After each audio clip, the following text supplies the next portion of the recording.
If a new writer joins a show that has been running for years, is it mandatory for them to watch every previous episode? No, nothing's mandatory. You won't be quizzed or tested. You could do whatever you want.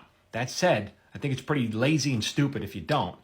When I joined King of the Hill in season 5, first thing I did was I watched enough episodes to go into the job interview to get the job offer.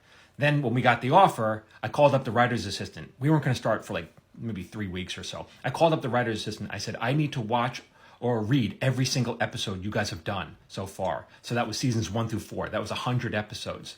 The next day I show up to work, they gave me a big box full of scripts and DVDs, and I got to it. So that's 50 hours worth of King of the Hill. It's a lot. It's a great show, but it's a lot. I did it, though, because I wanted to learn the characters' voices. I wanted to get it down. Hank doesn't say darn it. He doesn't say damn it. He says dang it. Boomhauer, how does he talk? The guy's incoherent. I studied how Boomhauer talks, how to write an incoherent character. I studied it like the Zapruder film. I wanted to know what kind of stories they told. The worst thing to do would be to go into King of the Hill and start pitching story ideas that they've already done or story ideas that they would never do. And they had a couple of episodes that didn't quite fit the mold. And I remember talking to the writers. I was like, what's with this one? And like, yeah, we don't know how that one snuck through. So don't pitch anything like that. But it was also respectful to the writers on the show. I wanted to show them that I knew their work. I appreciated their work, and I was going to try to do what they have done.